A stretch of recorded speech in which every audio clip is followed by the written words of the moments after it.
All right, and we're streaming again. Okay. Yeah, so what happened was that I was I was sitting here as I was sending the link out, and I was like, huh, you know, Windows was probably lying to me with the settings menu because it does that really often. I'm going to go into the actual sound settings and look at what it actually has my volume at, right? Hang on, what And do you mean? What do you mean the actual sound settings? so the control panel, which is the real sound settings, so the Windows settings menu in Windows 10 and 11 is actually just an abstracted GUI interface that Oh my adjusts the god. actual sound settings. Yeah, it's awful. It consists of Oh, why are you And like this, eh, Microsoft? and it constantly fucks up and doesn't actually change anything, but still shows it changed something. So I went into the actual sound settings and behind the scenes fiddled with the volume, and it turns out it was set to 53% for some fuck all reason, which is why I was so quiet. yeah, Many such cases. yeah, that you know. But in doing so, I crashed everything. Yeah, that sounds right for Windows 10. Windows 10 and SteelSeries, a truly masterful combination of stability. I mean, I don't look. I have been having these problems since Windows XP. I remember, I remember fucking just memorizing the command to reboot the Windows audio service just by command line alone. Back in the day, because it crashed so fucking often.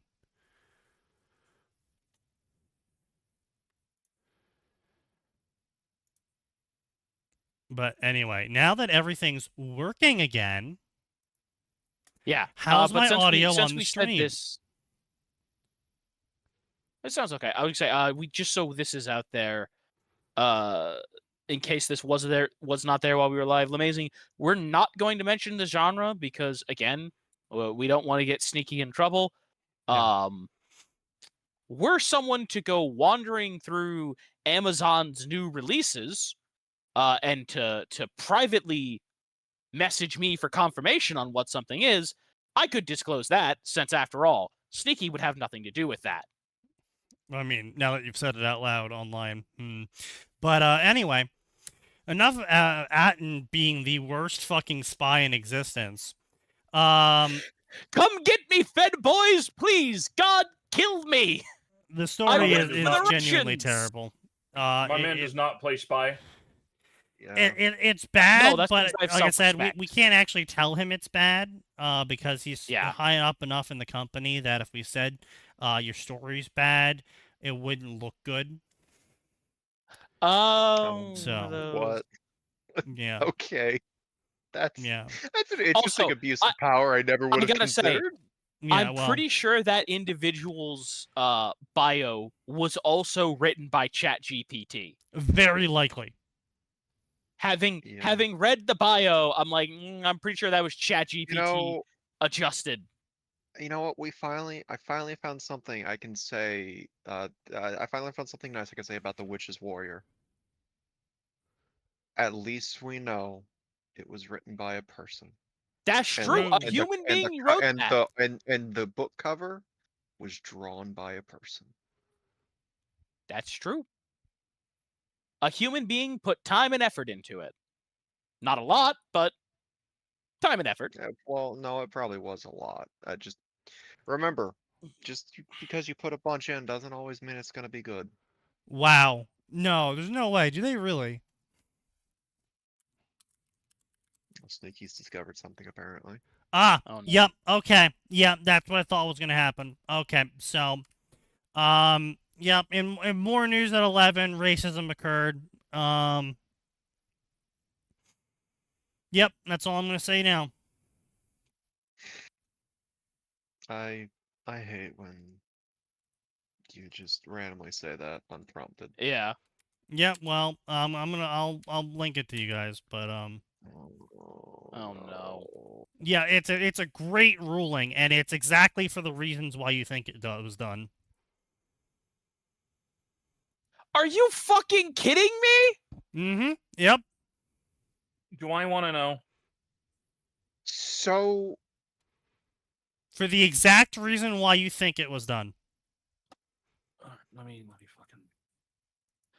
Are you fucking kidding me?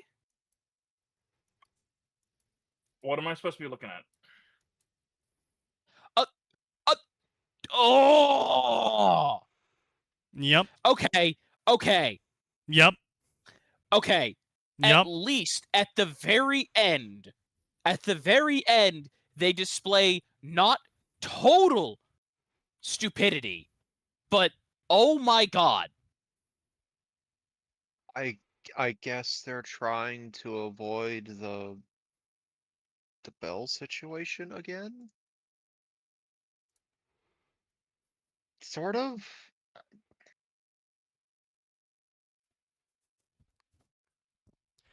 I mean,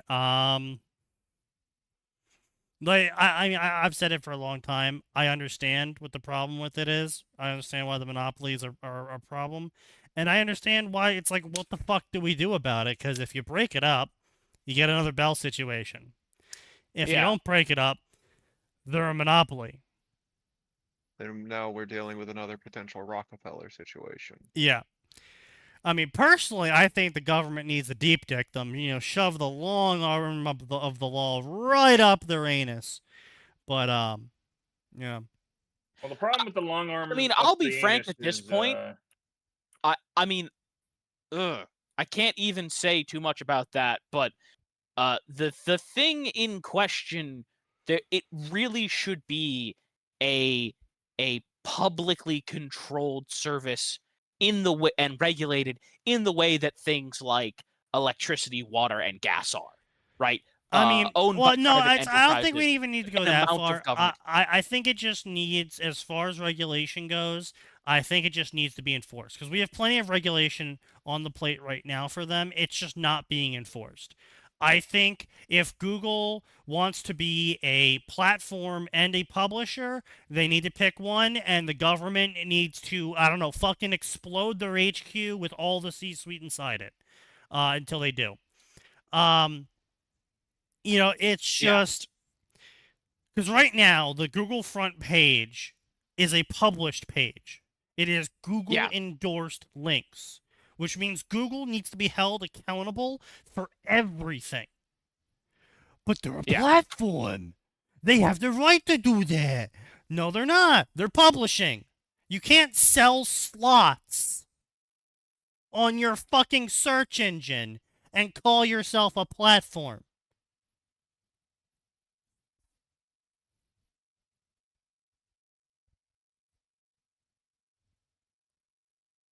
Yeah, it Really just the usual crap. It, Don't want all the advantages of both, but none of the disadvantages of either. We don't need and the court more just said, regulation. yeah, let them fucking have it. I know. And we don't need regulation. We just need it to be enforced. We just need what we have to actually be enforced.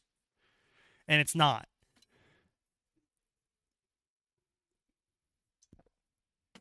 Yeah. Because more regulation won't solve it, because it's just not going to be enforced. Because if we're not enforcing the current regulation we have, what the fuck? Why would anyone ever think that more regulation would finally get enforced once we make more of it? Yeah. Now, again, right? Right. The only thing that gives me even a modicum of hope at the very end, right? I mean, both cope and hope, right? Still, judges must be open to clarifying and reconsidering their degrees in light of changing or unchanging market realities. The court is thus prepared to revisit a ban or lesser remedy if competition is not substantially restored through the remedies the court does impose. So, like, they didn't they didn't one and done it and say, I hope this works, and then leave themselves no out, right? Sure, but again, that's just we get back to the regulation issue. Is it going to be enforced? No. So it's just going to be another effective monopoly regardless. It just, our courts need to start doing things. We need to start hanging judges until they start actually ruling on real laws.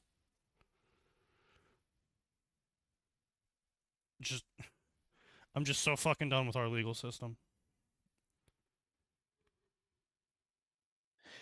Anyway, that's not what we're here for today. We're here for shit fucking fan fiction, and don't worry, ladies and gentlemen, we have plenty of that. That isn't the You could U.S. almost say legal there system. isn't an end to it. Is Sneaky alive, or did the alphabet pipe bomb us? What? What do you mean? For streaming. It says I'm streaming. Did the stream go down again? Nope. Audio's going just fine. Yeah, no. I think he may have some brain damage. Twitch doesn't bring the stream back up automatically for some Yeah. reason. Oh yeah, of course. Silly Yeah. me. Yeah. For reasons. I don't know. Expecting Twitch to be stable. Mistake number 3000. No, I mean, again, Twitch is one of those companies that it's super easy to operate, but somehow they fucked it all up by sheer level of graft. Honestly, it's kind of impressive, all things considered. The more corrupt the state, the more laws. True. Real. Okay. Yes and no. Like, there is a level of there's a floor of reasonable government. Well, he said more laws. Right, but Y- he's implying that the more laws there are, the more corrupt, which I want to be clear, It's to a absolutely large true. degree, I would say is true. But there is a theoretical, reasonable floor of law. Well, I mean, obviously, but the point there isn't the exception to the rule. It's the idea that a corrupt government makes excessive numbers of laws so they can selectively enforce them to suppress whoever they want to suppress when they want to suppress them. It's like, oh, sorry, you were streaming on a Tuesday, but you didn't, tap dance 5 times before bowing your head to Washington, D.C., so now you're jailed. Yeah. We caught you jaywalking at Oops. 8:43 p.m. without telling the government how amazing it is. Which is now a felony by Law 67J. Oops. Teehee. By the way, 67J just ratified in the last 2 minutes. Yeah, literally. Also, retroactive. That's the dumbest shit ever. Yeah, we're gonna make this law, and we're gonna make it retroactive for the past 20 years. Everyone that did something that wasn't illegal 20 years ago, it's now legal. We're arresting you. Yeah. Hooray. Yep. Average day at YouTube, by the way. Bleach. Watch closely. This is how you use a Jean Pacto. By Shove Pink it right up Snake. your asshole, boy! Yep. In the Central 46 It sounds like a compound, Scotsman or Captain something like that. Commander of the Goatee 13 and I Notorious want the Scourge. aggressively out of place Scottish Shoal Reaper. Shoal Reaper? He reaps the Why- shoals. Why is your Zampacto so much stronger than mine? Magic runes, laddie. He alone is the Shoal Reaper.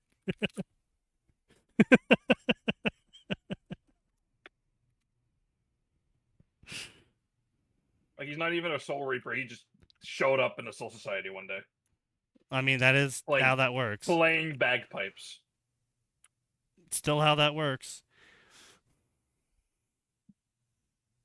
So, in the Central 46 compound, the Captain Commander of the Goatee 13 and the Notorious Scourge of the Female Shinigami Association, Matsusuke Akazaki, stood before the sages and the judges. You have improper relationship with numerous members, seated officers, and captains of Sorayate.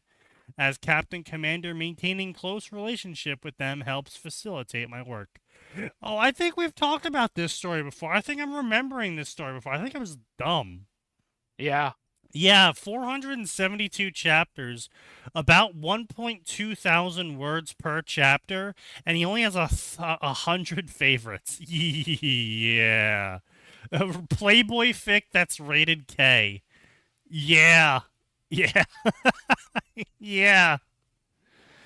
Yeah. Yeah. Yeah.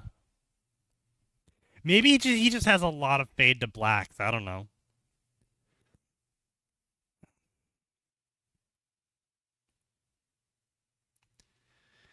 Um. Damn, that looks lame.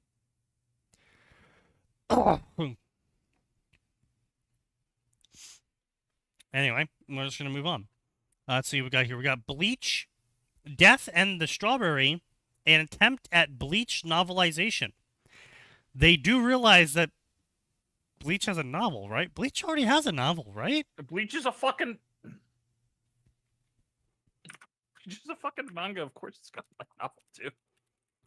We don't know It's that. probably got a couple light novels that are meant to be like other arcs. But That's I probably don't true. actually know. Do we actually have light Has novels? Bleach got any proper books? Any novels?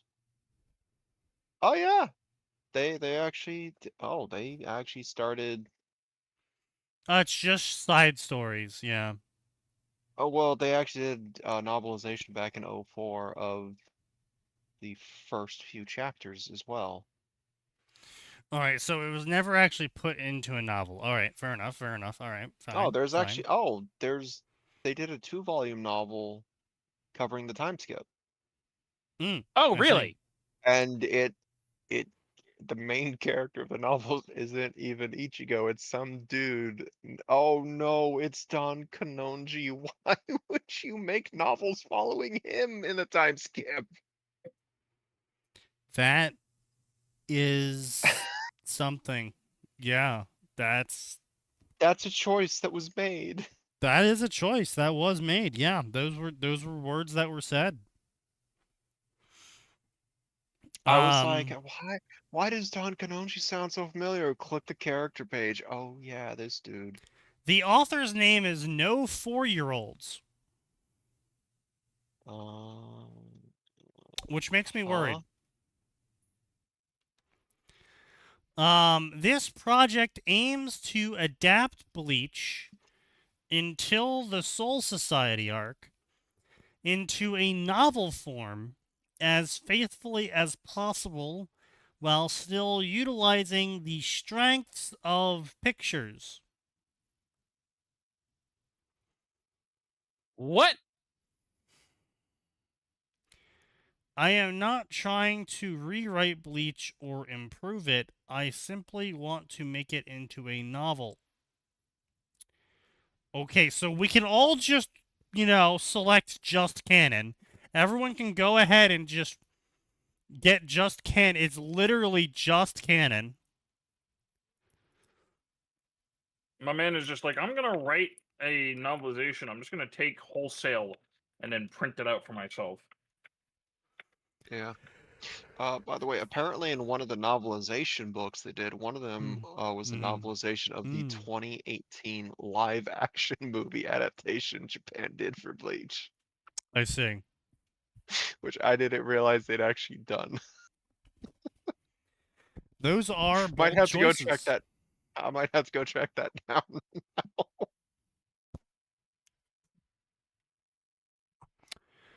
So let's see what we got here. We got Mono No Aware. Okay, A Fishbone's actually kind of nightmare fuel mysterious in the live action. self-insert OC appears in Urahara's shop. One he hasn't seen in over a century. One who is the key to stopping Aizen. For who better to face the man who would be a god than the person he once worshipped as a goddess? Huh?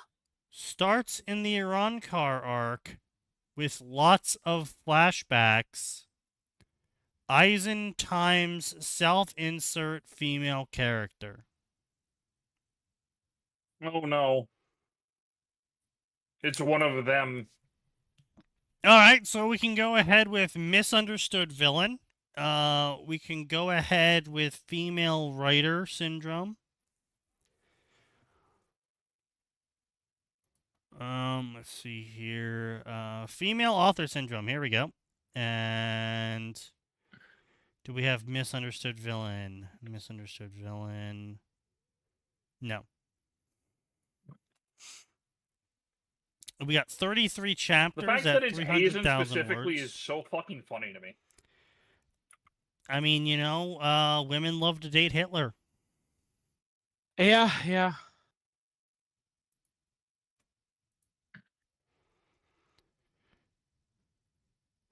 Oh, is that is that a snapshot from? Oh God. Ooh. That's apparently Grand Fisher in the live action. Why? Oh, hey, wow. Actually, yeah, quite and- spooky. Did you look at the Chat GPT responses? Oh no, not yet. Those are way up there now. Yeah, They're those a are little way up tiny there. bit buried. Also, I'm really mad. Sign's not here on the stream. I finally get Sign L back on the bingo card in a month. Please tell me he had an L sometime this week. Surely he did something.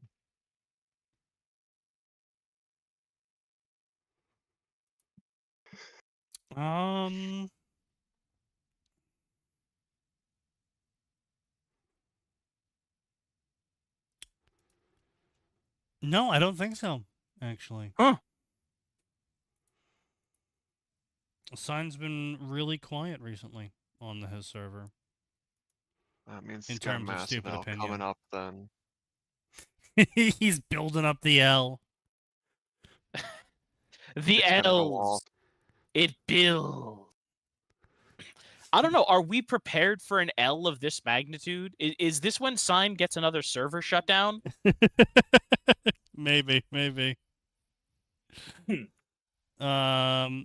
Anyway, yeah, that's Fluctuations are well within expected parameters. indeed. Oh my god. Really? I don't have just canon. Somehow. First off, a huge shout out to my friend who is also a girl who is also the co-writer of this story. Who could have seen Of that one course. coming? Content trigger warnings. Holy fucking shit! We finally got them, boys. Woo! It has taken so long to finally get trigger warnings. That's crazy. Content warnings for childhood trauma, toxic relationships, emotional manipulation, abuse, gaslighting, self-harm, suicide, rape, not explicit, pregnancy, trigger warnings for pregnancy. Don't think about it.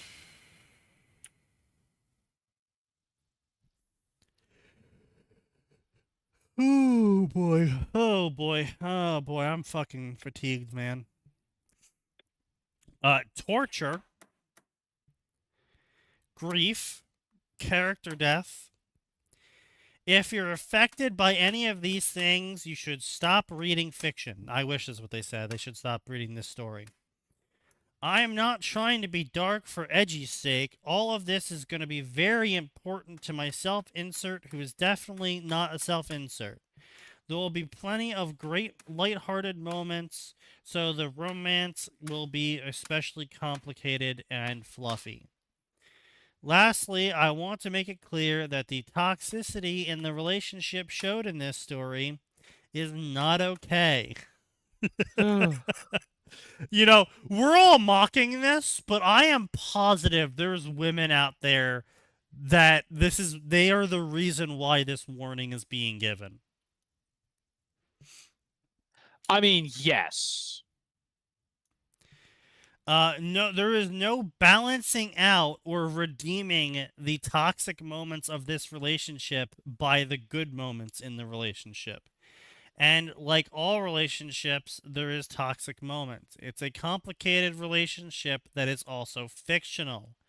Perhaps the only so-called redeeming quality at play here is that the relationship is fictional. If you or someone you know is in a toxic relationship, this is not okay. I mean, Do most not people who are in idealize tox- Do not idealize an abusive relationship or seek to emulate the relationship depicted in this story in real life. Fiction is a place to explore things that possibly are unhealthy, and you should not do these things in real life.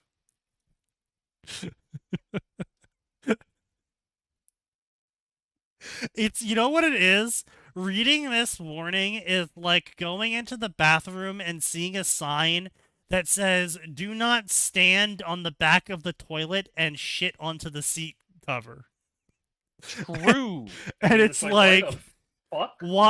why did this rule have to be made? Why did someone feel the need to explicitly point out that you're not supposed to shit on the toilet seat? 1984. I can't shit on this toilet seat. 1984. We're not allowed to shit in the sink. Women get really mad if you say your book is cozy and then the MC tries to commit suicide in the first few chapters and you didn't warn them. I mean, I'd be pretty mad about that too. No, hang on. Like, if someone says this is a cozy story, and then we go into if suicide. we hell drop straight into suicide, yeah. No, I'm on. No, I totally agree, but I mean the author didn't say anything was cozy in this story. Like, they started off with content warnings with dark stuff is going to be here. But the relationship depicted in this story is not okay. Proceeds to write a 300k word fic about an abusive, rapey relationship. True. It is not okay to enjoy this. Writes 3 books about it. Well, no, I mean, they're not saying it's okay. They're saying don't idealize this. I'm doing this for purposes of narrative. Like, no, I get you. Say people like Bow the Whale exist. Definitely. True. No sign tonight? I don't know. I think he's dead.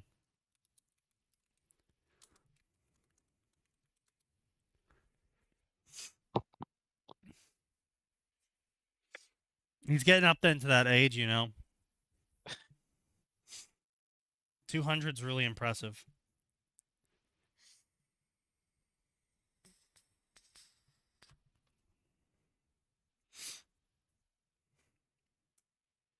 But yeah. So I just, again, like I said, I feel like it's, yeah, like I said, I feel like it's the "do not shit on the toilet seat" sign. It's like, if you need to be told not to shit on the toilet seat, we have a larger societal issue. yeah, there's a larger societal issue at play. You need to go pick potatoes. I'm sorry, you've been demoted to potato picker. Here's your potato. Start picking. The sign was gonna earn the permanent L eventually. Yes, dying. What a massive L.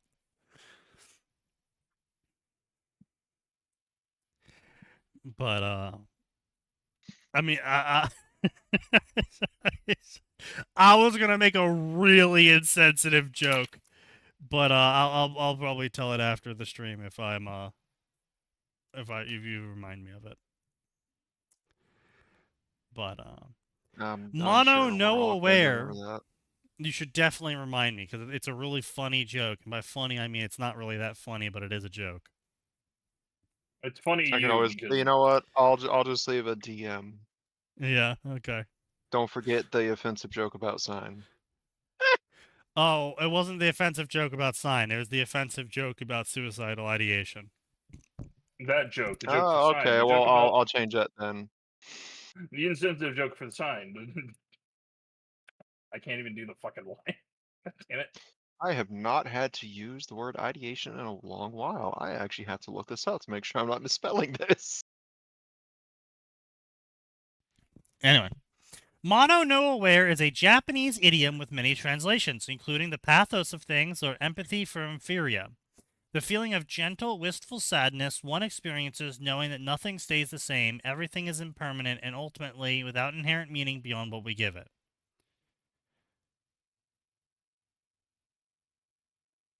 Okay, so... Alright, fair enough, I suppose.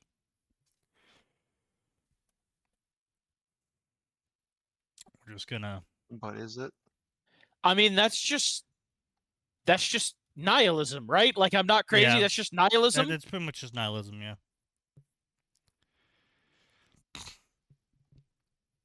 So we're just gonna move on. All right, so let's see what else we got here. We got a Death Game by Swole and Nerdy. So my day ended pretty poorly. How poorly, you ask? I died with my pants on. I don't know. I think it'd be better if I died with my pants off, because then at least I would just, like, shit on the ground instead of, like, shitting all inside the pants and it's smearing everywhere. Okay, shitting yourself is not a guarantee.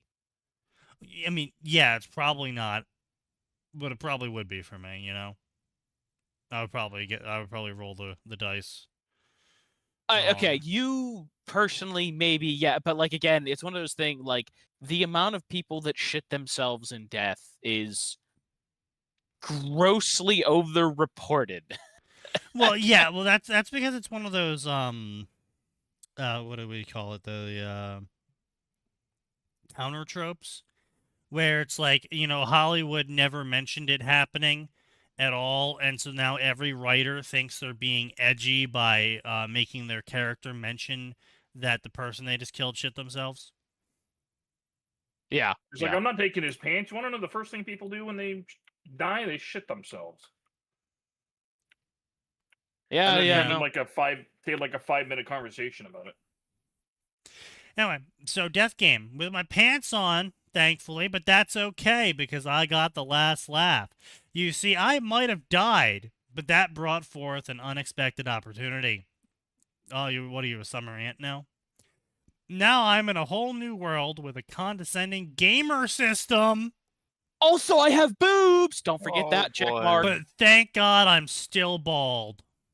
No, he's definitely not boobs. He's definitely in the moobs. I mean, no, section. hang on. Someone can be bald and have boobs. False. It doesn't happen.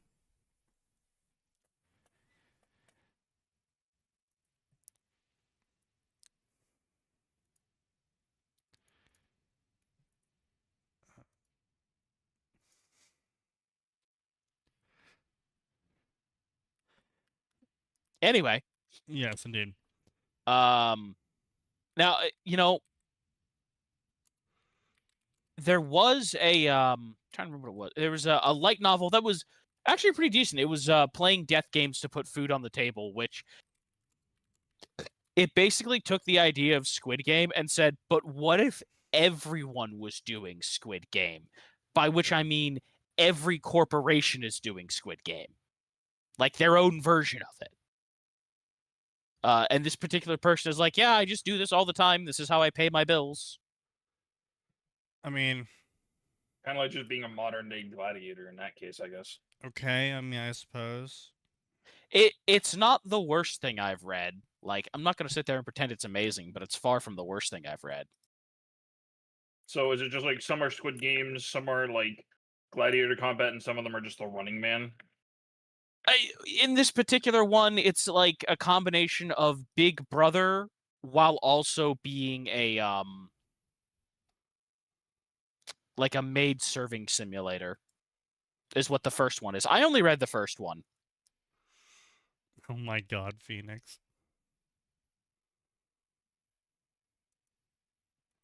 What did they fucking do? This time?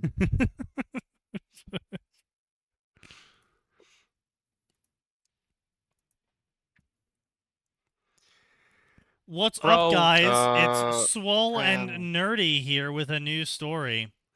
Thought I would give the whole gamer thing a try. Formatting this is a new challenge. If you like my work and want to support me, come to Swole and Nerdy on Patreon. Patreons get to read up to a chapter ahead. A chapter? Bitch, you better be charging me $1. Swole and Nerdy Patreon.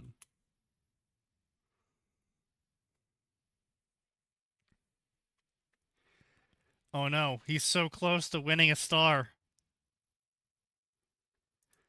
System, Patreon message, cross post. Okay,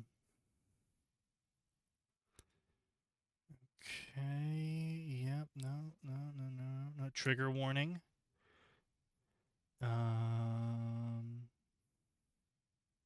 Okay. So, Swole and Nerdy. Now, I will admit, I'll give them credit. I would like to be rich enough to have a room like that. Like what? This.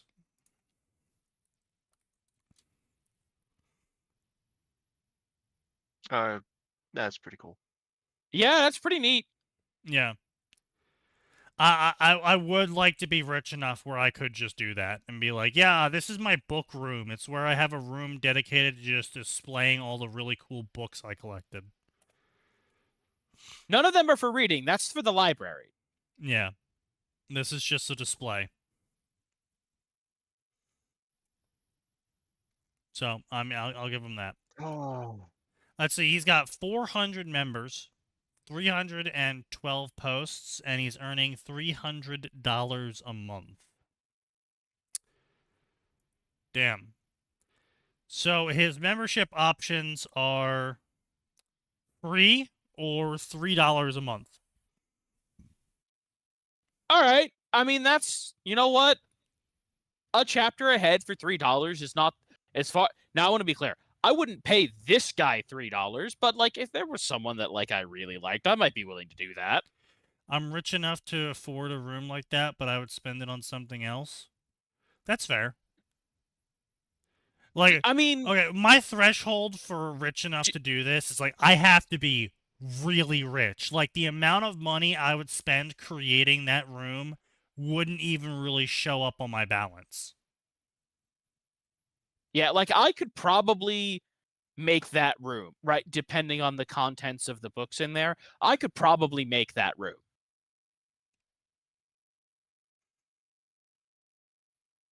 But it's a lot of space, and that's a custom bookshelf. Not everyone has that, you know. Looks like it's AI, not a single title is legible. What do you mean? Oh, it's... Well, I mean, yeah, sure. My room, like, I'm not saying that the room is real. I'm just saying I wish I could be rich enough to build something like that. Yeah, I mean, I know people that have obviously not that room, but rooms of a type like that. Yeah. Oh, yeah, that is AI. Yeah. What things are legible are utter gibberish. Yeah. Oh, look, actually the face on the statue is a dead giveaway. I mean, yeah. Now, I will say that's a very risky choice in choosing to put a mannequin in your house. I feel like mannequins in your house is that you're just inviting bad times. Yeah. You you think that, huh? Yeah, I do. I don't like mannequins. I already have enough problems with schizophrenia making things that don't look human into creatures and objects. I don't need mannequins making it worse. I would probably shoot them. I'm just imagining you in your own house. It's really it's real late at night. You've had a few too many on the podcast. You wander into your book room. Oh, fuck, it's Jimmy the mannequin. God damn it. My pack rat mother likes to store the boutique mannequins at the house as I grew up. That's rough, man. I feel for you. That's terrible. It's funny actually. I was watching Markiplier recently because I was like, oh, you know what? Let me go watch Markiplier play through Five Nights at sorry, not Five Nights at Freddy. Well, it is Five Nights at Freddy's, but it's Secret of the Mimic. Because that's how I got invested in Five Nights at Freddy's at first when I watched him play the games, and I also liked watching him play the games because he has the mannequin phobia. I like watching this man traumatize himself. No, I mean, yeah, but so like it's like how to put it. His reactions were genuine because of it, right? Yeah. Like so many people were like aside, faking absolutely being scared, or like they were intentionally producing the scares so they could then be scared on camera. Yeah. Markiplier actively would do everything possible to not get the mannequin to appear on camera scaring him. Yeah. Trying really hard not to get scared. But yes, watching the games famous that Freddy pushes bitch emotions line. to the extreme is always interesting. Yeah, well, I mean, it's like I watch anyone that has a genuine reaction to video games. Just why I stopped watching all of the HoloLive girls is because all they're doing is basically scripted games these days. So I'm kind of just like snooze. Or like whenever they do a fucking collab these days, it's like I said this on another server, but like I can't watch any of their collab events anymore because they've all been Japanified slop now, where the girls act like obnoxious show hosts for a 4-year-old TV show. I'm talking like a TV show for 4-year-olds, like when Blue's Clues has a guest on, and they all act really obnoxious, but the person acting really obnoxious is like 35 years old, and they're acting obnoxious to entertain the 4-year-old. Yeah. And it's just like, luckily, I hate it luckily, so much. Saba has been freed. Yes.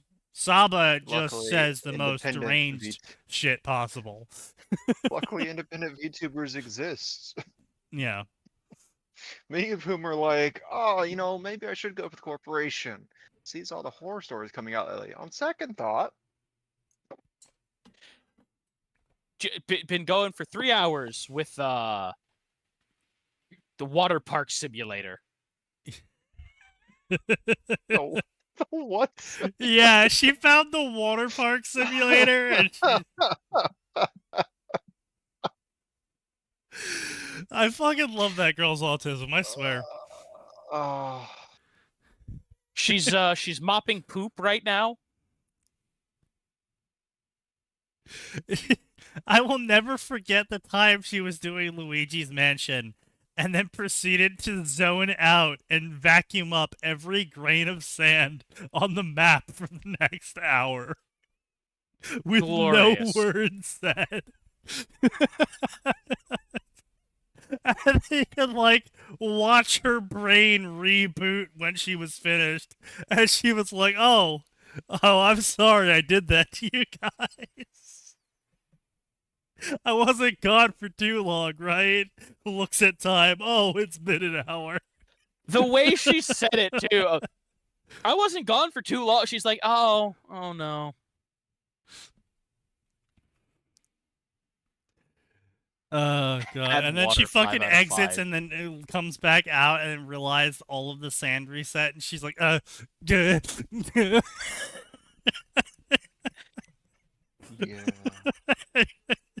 And she had to physically restrain herself and go back inside and ignore all of the sand because she would have just vacuumed it up again. Arr.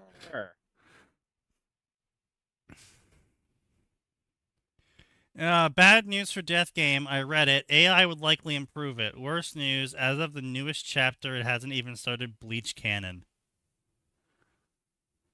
Wow. Okay. So I'm going to give credit where credit's due here. I always do this, right? Always give credit where credit's due. The one tier he has for his Patreon is reasonably priced. And this is what the description is. Just one tier gets you everything. Early chapters, exclusive polls, any other shit I do here, all for one price. No bullshit upselling. If that sounds fair, subscribe. And hey, you know what? Fair enough. I can respect that. However, his stories suck. 44 chapters, 260k words, and he's not even at Bleach Canon yet. Not for 5k a chapter. Oh yeah, absolutely not for 5k chapter. Look, in general, I don't pay people for an incomplete story. I only pay people for a completed story. It's a new rule of mine. Well, I say new, but it's like a decade-old rule of mine. But I gave a bunch of people a chance back in the day with early access games and fucking Patreon and whatnot way back in the day. And then I realized this is stupid. I'm burning money. I'm not going to do this anymore. I'm going to pay you It for either a full comes game out and I'll get it or a then, full book. or yeah. I will scoop up the free shit that you give me.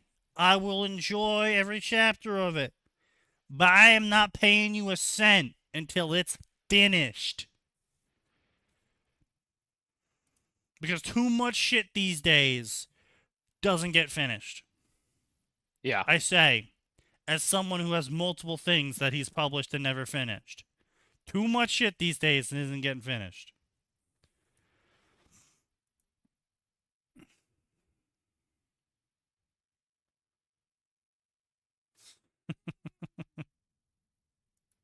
That's Atin at the mall.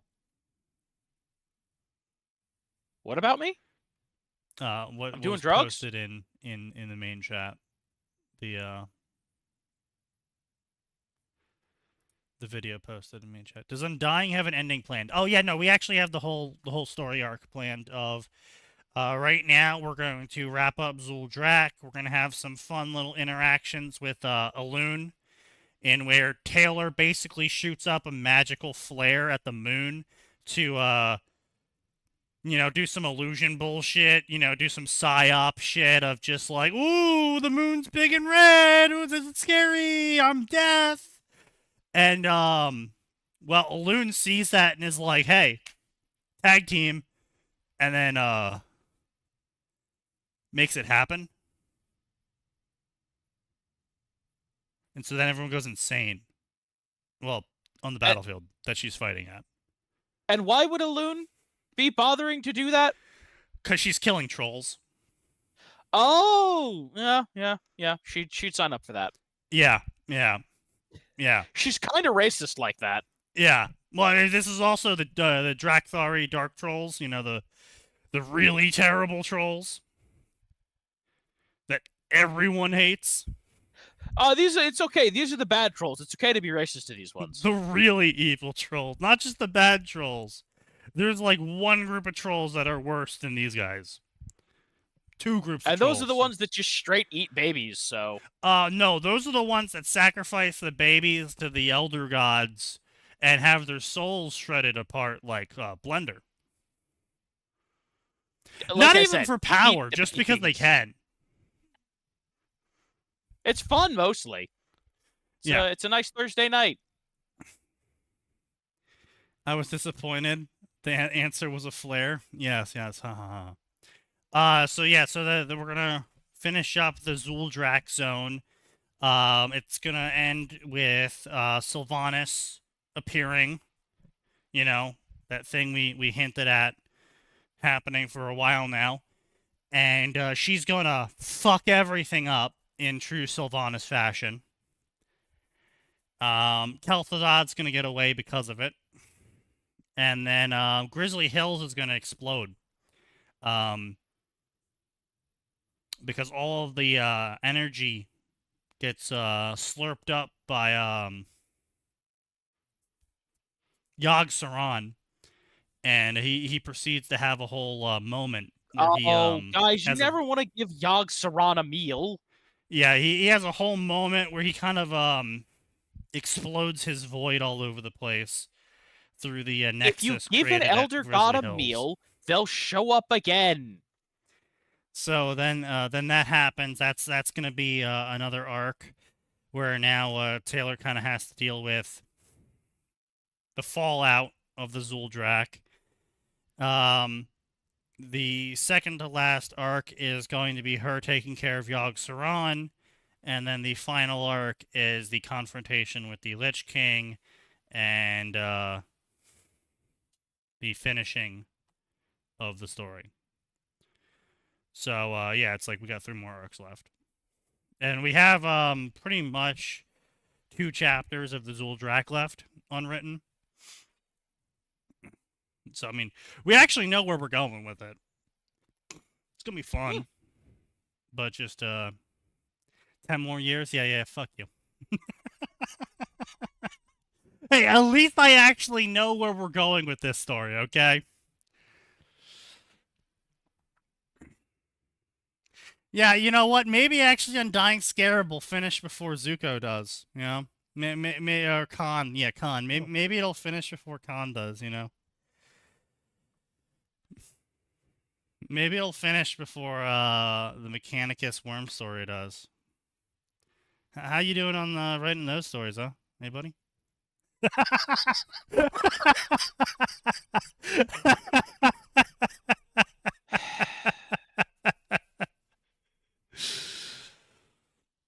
Yeah, that's what I thought. You know, someday people will learn not to take shots at Sneaky unless you know he can't take shots back. The thing that people need to understand is that Sneaky is willing to not just sink the ship to kill the captain. He's willing to go down and set the fucking explosives himself. True. Like, he won't be like, I could stop the ship from sinking, but then Captain Dickhead would live. No.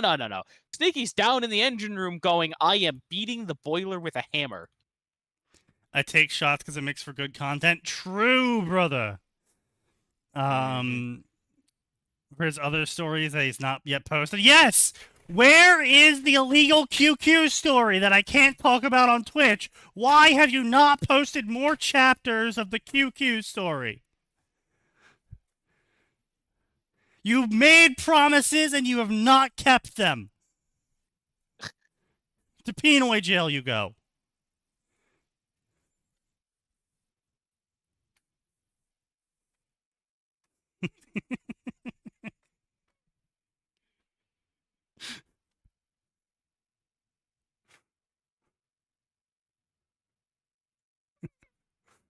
It's like on one hand, I want to add in the add-on that allows me to post the Discord as another side chat, so everyone can see what I'm responding to. Yeah, that's my exact reaction. I want to do that, but at the same time, I'm like, that would be a terrible idea.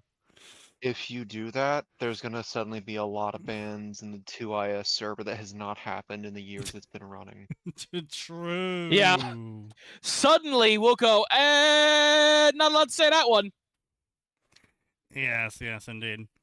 Anyway, so let's take a look at Swollen Nerdy, and we'll determine if ChatGPT has helped him or not. This sucks. Would you like the good news about Death Game? Sure. It's dead? Those were the thoughts that crossed my mind as I lay dying, blood pooling around my body. Was blood always this red? Did I always have this much blood? Well, I guess it doesn't matter. The weird part was that I didn't feel any pain. Everything was kind of just numb. Oh, like my body was covered in a latex you covered it back in January. Really? Did we really? Right, oh, wow. Really? Did we read it back in January, or did we just talk about the summary? Does it really matter?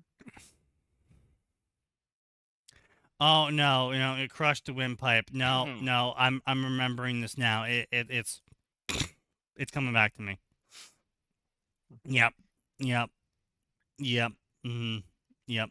Mhm. Mhm. Yeah.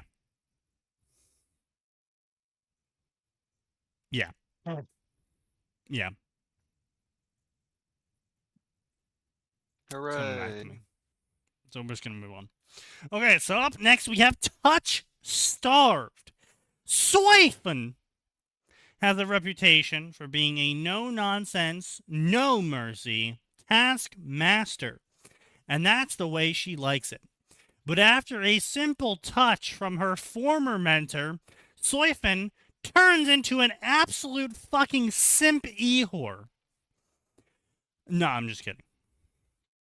I mean, it's kind of how it was treated. It in is the kind of how it actual happened. Yes, manga, it is though. kind of exactly how that actually happens in canon. Yes. Yeah. Yeah.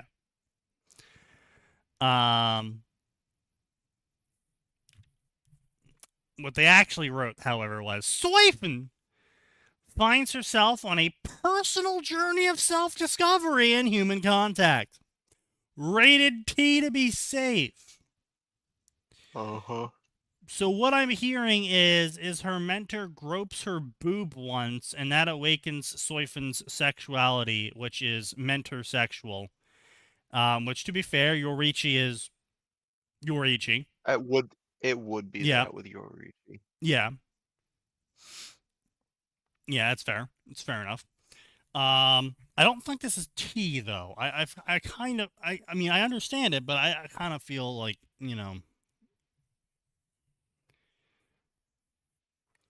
it's one of those situations, right? Like on one hand, I understand that teenagers masturbate, right? On the other hand, I don't feel like adults should be writing stories for teenagers about teenagers masturbating. Yeah.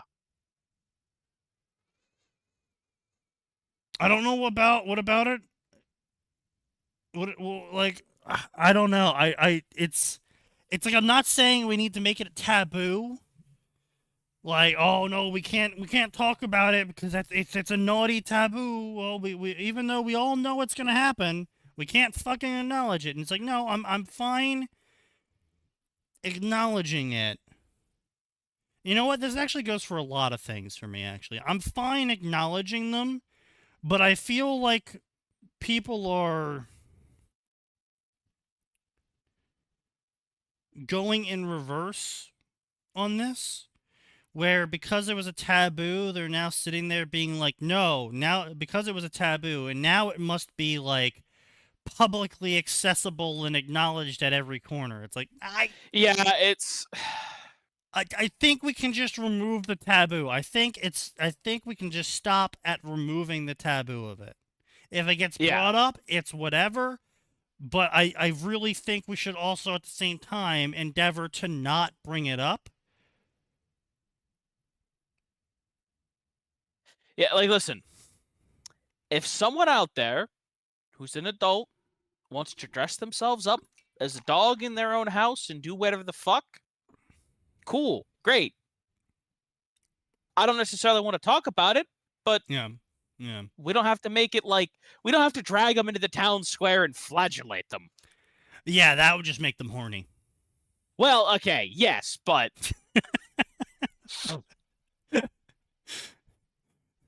Yes. Yeah, I mean, it's like I've seen shirts on people that it's like, don't bully me, I'll come. And it's like, that's yeah. a bit much, guys. I mean, there's a level of like making it Inside ironic, joke. like Yeah, but when the person like, it's fine if a teenager is wearing it, right?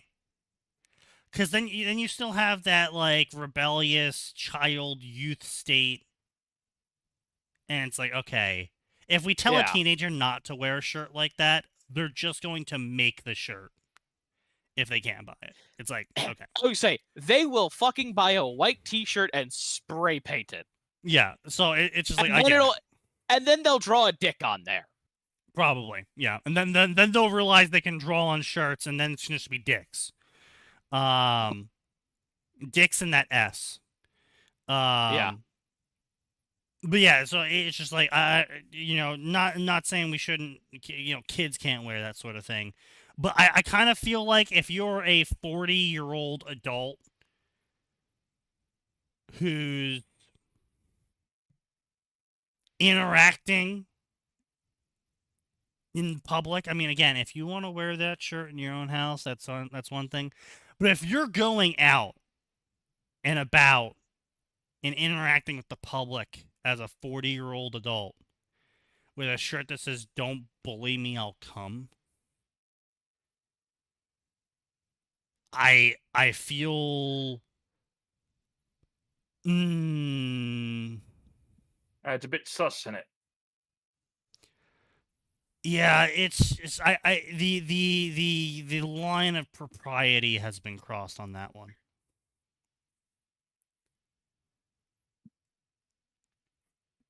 Kids shouldn't be wearing the things like I saw at work either.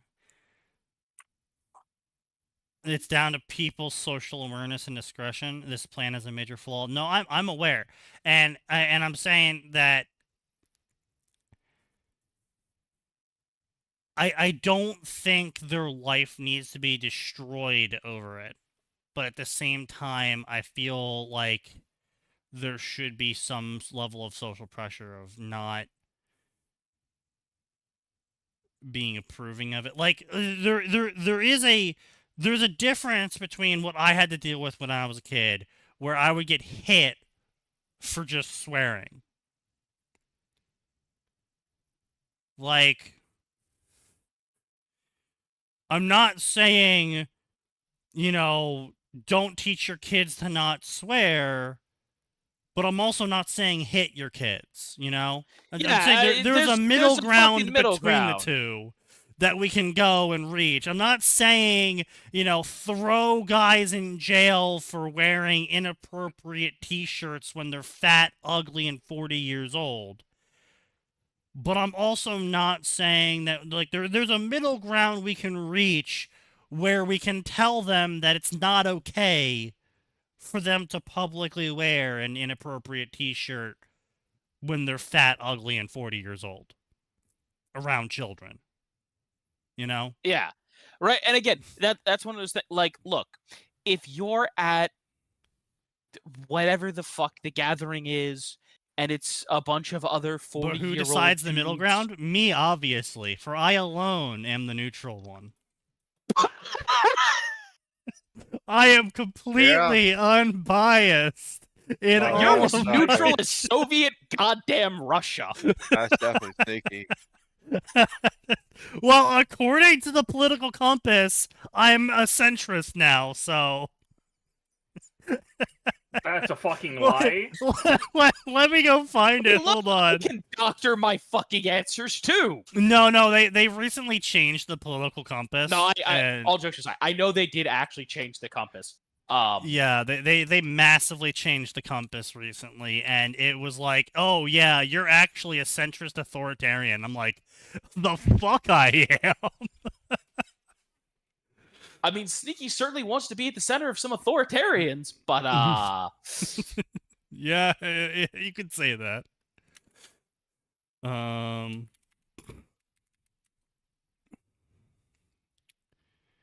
Let's see here. I think the most recent one was here-ish. it doesn't matter. Anyway, on with the And- shit. Oh, come on, hold on. Where? No, I gotta find this. I'm actually I was actually really angry about this. I gotta say, it is, while Sneaky's looking for that, it is so nice there being nobody else in my house. I just walk around and talk about whatever random shit is on the podcast. This has been great for getting my steps in. Oh, there you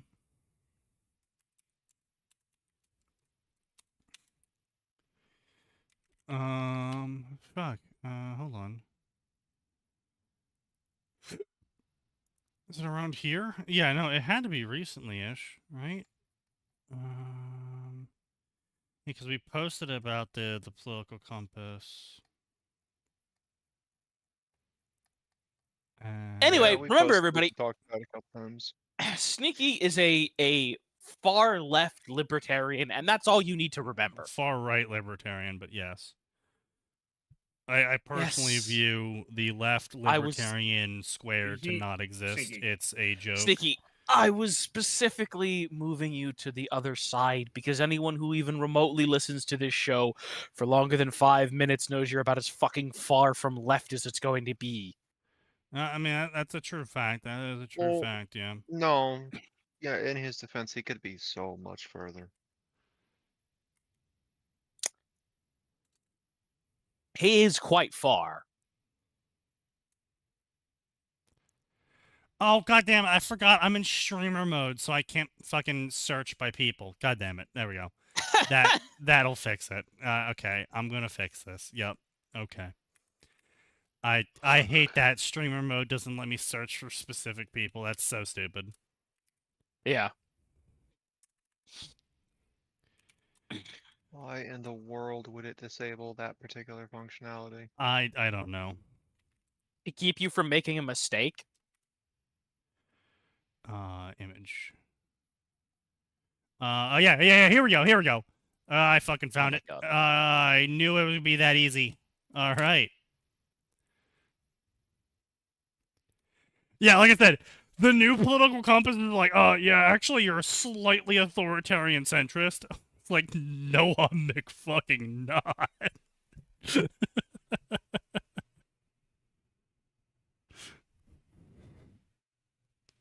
Anyway. I think the political compass may be a little broken. Yeah. just a smidgerino. But anyway, let's see here. The fading light. Bound by tradition, Rosa. So make sure to mark that. Rosa endures a loveless marriage with Byakuya, finding solace in the polyamorous life. Her profound... Polyamorous, eh? Interesting. Yeah, she's a harem, you see, with a self-insertion. Can these hearts, once entangled by duty and sorrow, get jiggy with it? Interesting. K+ story with a harem in it. Angst tragedy. All right, well, go ahead and mark off a dark edgy. Joy. And no, that's blatantly a fetish. I mean, so I I'm not guess it even also bothered with immediately qualifies for harem because polyamorous.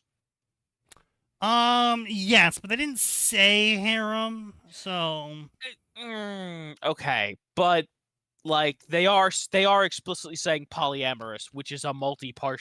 Like, how many hairs do we want to split to get? Oh to wow, harem that's here? a leftist meme.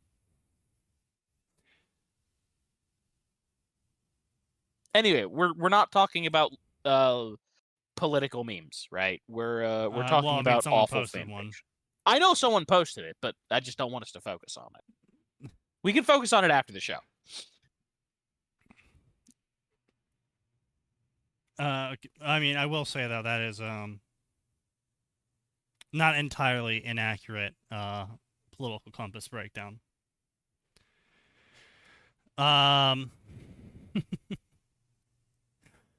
Let's see. It all began with a pat on the head. Oh, I don't like where this is going already. Uh-oh. So that was for Touch Starved. Ooh. Oh, so the author's popping off about the bots. That's great. This is a great author's note. We're going to read this author's note. This is fantastic. I'm so glad I clicked on this. Attention all scammers wanting to ask me if you turn the story into art. Do not bother leaving a bot review, because the answer is no. I already know you're a scam. I know you don't mean what you say. I know you're only looking to go through the story to make it sound like you give a shit. Well, don't. Don't reply. Don't review. Don't PM me. Piss off. I hate you. It's a bot. It's automated. How are you this dumb? Some people are in denial about that. Greetings, everyone. I hope you're having a good time to read this story. I mentioned in my last one-shot that I'm working on another small multi-chapter fic concerning Swiven. This will be an experimental story. I don't know, not that I'm not sure where this story is going, or that I don't have a definitive end to this, but unlike my other stories, there's not much planning that's going to be taking place in the chapters. Just deciding what happens and working from there. I got this book a few months ago that claimed to offer advice on writing sci-fi, fantasy, and horror, and the advice I got was mixed. Well, yeah, obviously. Any book that claims it can give you universal advice for sci-fi, fantasy, and horror.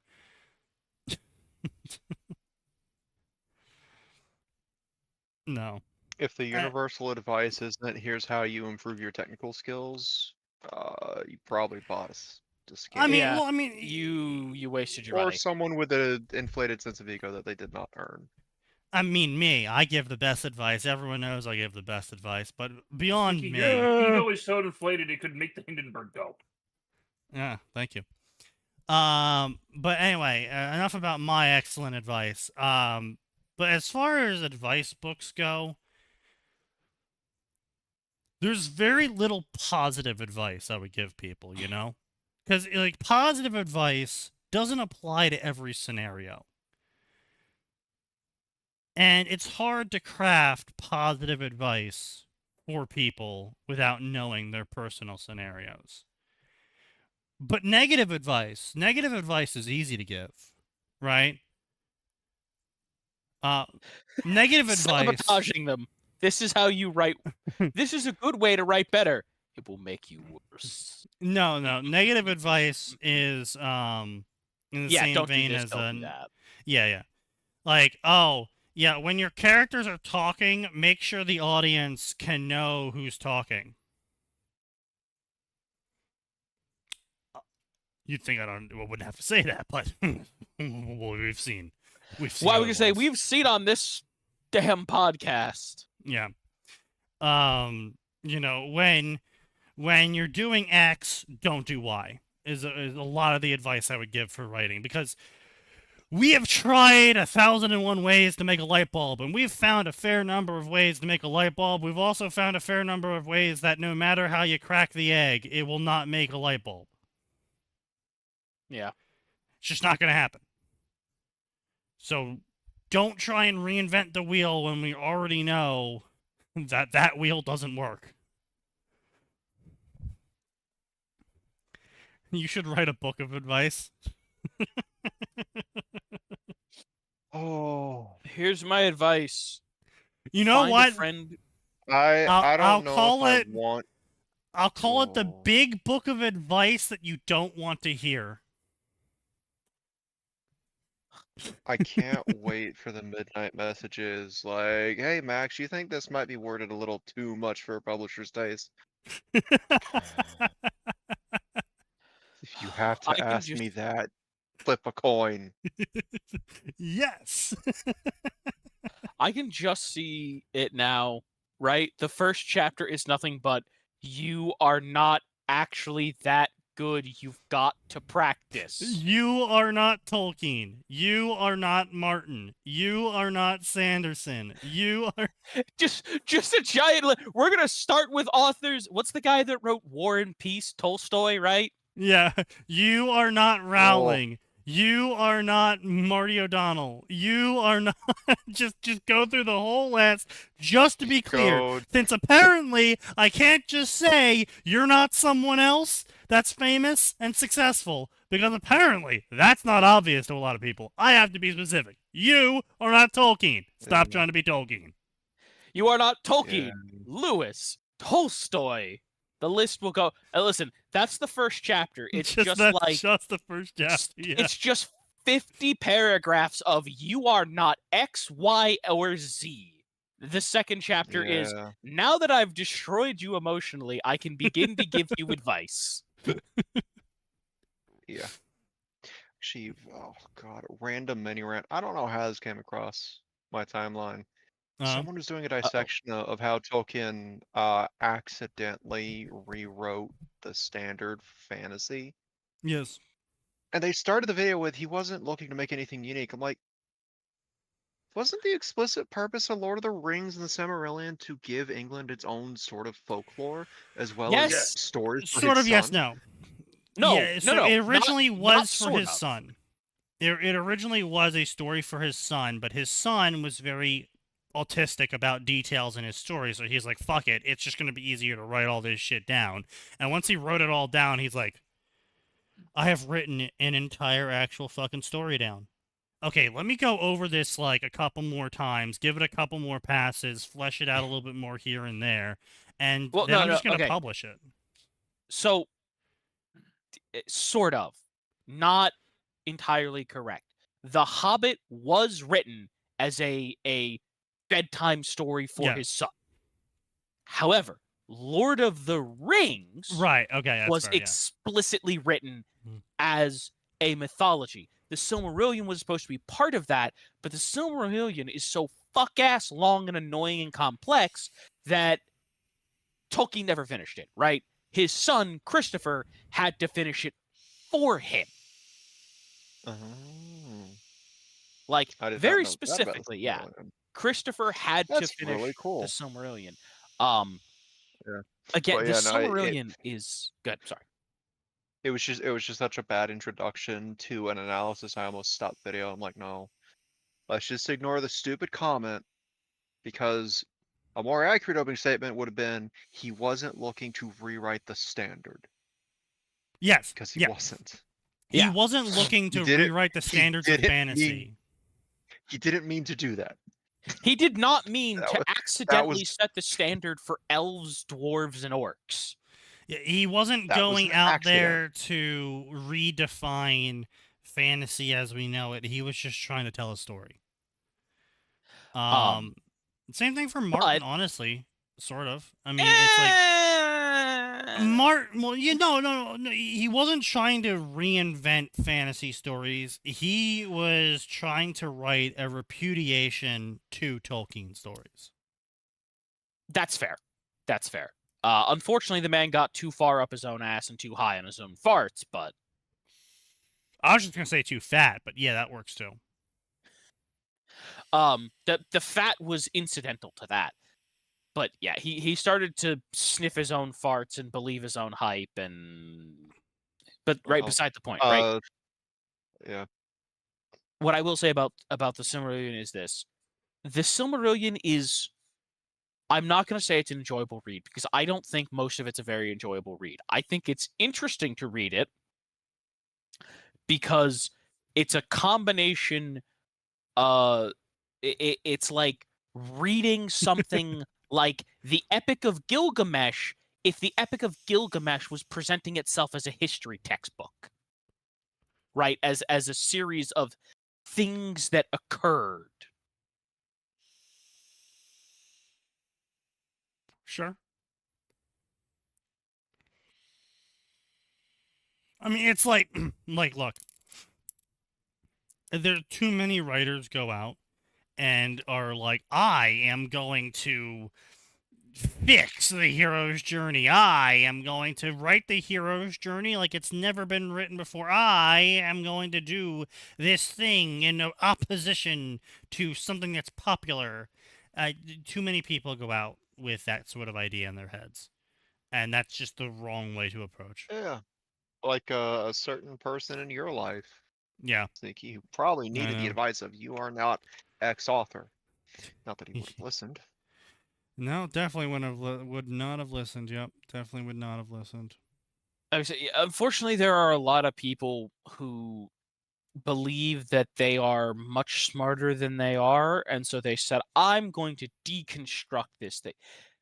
Deconstructing any genre, I don't give a shit what it is so hard. What's the best way to approach writing a story? Why you want to write I the mean- story? And I don't mean, and I mean that in a positive way. What's the positive reason as to why you want to write the story? You can Yeah. have negative reasons. If you read someone's story and you're like, damn, I fucking hate their story, I'm going to write a better version of their story because their story is stupid. That'll get you going at first, but it won't keep you going. And it also won't be conducive to a coherent narrative if your entire story is just, I hate how they did this, so I'm just going to do it a different way that I think is better. Like, that's not a good way to approach it. You're going to have a fucking crash of a story. It's not going to be good. You have to think of a positive reason as to why you're writing the story. Yeah. What do you want to do with this story? You're writing this story. Why? What are you getting out of it? What story are you looking to tell? Lord of right? Flies was a embarrassment of a literary work, and the fact that schools make a Lord of the Flies a mandatory reading is a joke in of itself, and is possibly half the reason why literary in America is degrading as much as it is. I mean, I don't think it's just Lord of the Flies, right? I think there's No, a it's not number just of Lord of the Flies. books- It's the Right. Wasn't Lord of the Flies overall. more of a Well, no, I was response just- to all I like think the there's- boyhood British fantasies or some shit like that? No, we're not it even gonna- quite literally, it's a racist interpretation of it. The person who wrote the book hated young British boys. They wrote the book specifically because they hated them and they were racist. I mean, to young them. British boys are fucking awful, so... They are, but it was a complete childhood Right back. trauma dump, and it wasn't actually a story of exploration. It was I have childhood trauma and I can't let it go. Yeah. However, I actually agree with what Siki said. I don't think Lord of the Flies is that great. I think there's some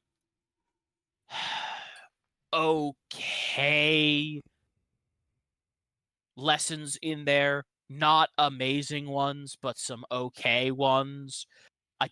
Otherwise, it's really not that amazing of a story. But I think there's a lot of books that they force you to read in lit class that just are gonna make people want to stop. Look, is William Shakespeare the Bard? Yes. Does William Shakespeare write pretty well? Yes. Does Let's that look mean at required reading right now for the curriculum of schools and give our honest thoughts. Hey, I can do that. Yeah, I was saying, I don't let's do that, but, have. like, We'll have to prepare for Friday. Because yeah, I would say we don't have time for that now. Yeah, But we like, need curriculums to that's look at, and I don't know preparation how to get thing. my hands on those. yeah, but like, right to my point. Yeah, William Shakespeare's a pretty great author. He wrote a lot of really good stuff. Like, Yeah, Midsummer sure. Night's Dream is Invented the word genuinely elbow. True, he invented the word elbow, right? Midsummer Night's Dream, genuinely one of my favorite pieces of fiction because it's just so dumb and like, listen, that and A Comedy of Errors, those are great. Those are some fantastic stuff. Macbeth is fantastic. Yeah. Are most people gonna want to read that shit? No. God, no.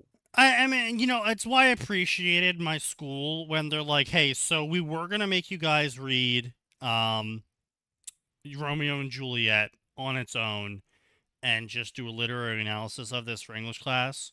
But we realized that you're all high school students and that your attention span for this doesn't exist. So instead, we're going to watch the movie Romeo and Juliet Gangsta Edition, Oh, that and stupid then fucking we're movie. going to read the story. The South Florida Romeo and Juliet movie was so good. It was It's so good. Listen, I love that movie. It's so dumb. It's so My dumb. favorite part is that they still kept it. They didn't They update kept the so much dialogue of was the the dialogue. best part. Yeah. You still had to do it. Like, I bite my thumb at the end. It's like, this is 90s South Florida. What is that gonna do, man? Well, my favorite part was they would like they would like half-ass the explanation for it. Like, they couldn't say I'm flipping you the bird, but they could have a dude over on the side not quite flipping the bird. Yeah, yeah. They did. Honestly, I think they did a great job of translating it. I always found fics written out of spite to be very sad. I saw someone talk about getting mad at Yojimbo. To be fair, easy. And writing their own version of his fic, and I'm like, bro, just write your own stuff. Don't be that sad. Yeah, I mean, like I said, spite is a great initial spark motivator to get the gears turning. But spite is nitro. You can't drive your car on nitro. You need gasoline to add it to. That's just how it is. You need a positive reason to write a story. My positive reason is I'm going to entertain people. Exactly. That's the mindset to approach. Yeah. Is this going to That entertain people? Is this chapter going to make people laugh? Are people going to smile and come back with every chapter going, "Oh man, what's it going to do this time?" Yeah. Are people gonna 110% great reason to do it? Right.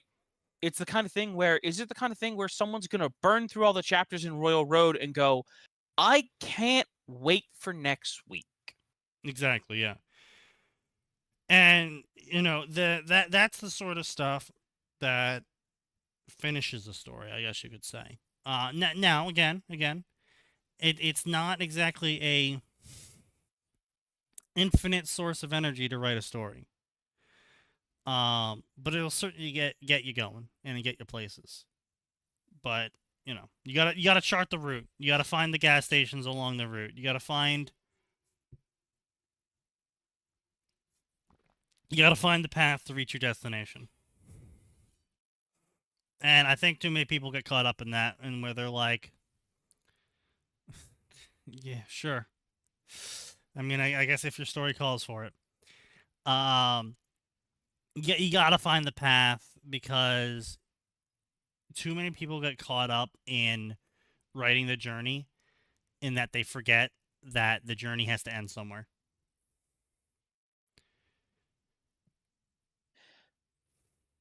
And Bilbo when they get to the Baggins ending, left his hobbit hole. Bilbo Baggins knew that he was going to the Misty Mountain. Took him a fuck-ass long time to get there, but he knew where he was going. Yeah. Yeah, I honestly, that's probably my least favorite thing about a lot of Japanese manga is they're scared to let it end. Yeah, absolutely. Which is odd in a culture that has a lot of heavily stylization about the beauty of how limited life is and things are. I mean, I think that's a big cultural clash of corporate cornerstone. greed. Yeah. Well, yeah, I mean, I mean, Dragon Ball's a great example of that, as is Naruto now, where it's like, great, the story's actually done. Hey man, you were making a lot of money, come back. It's like, but I literally went as high as I could on the power scale, so you would leave me alone. Well, make more. They're it's scared also they one won't of have those another great things- idea. No, they're not scared they won't have another great idea. The actual mangakas are not scared they won't have another great idea. The people who are continuing the stories and pressuring them to keep going are the publishers, who don't understand why their idea was successful, and so they don't want to look for a new idea to replace it because they didn't understand why the first one was successful. It's because they're fucking retarded. Yeah. Yeah, and they just make stuff Yeah. drag on too long, right? Like, It's look, kind of as upsetting that Toriyama didn't get to just enjoy retirement and just pass in his old age. yeah, Yeah. like, look, I love Overlord, right? The light novel. It's dumb. It's Sure. cheesy. It's fun, right? It's a junk food story for me. Yes, absolutely. There are far too many people that don't understand that what made Overlord funny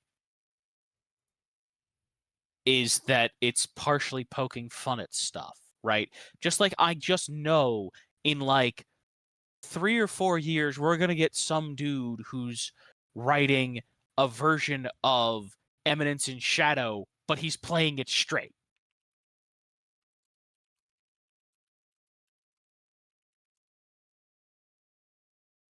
Yeah. No, don't tell me that it's already there. That's too depressing. I know it's already there. I'm pretending it's not.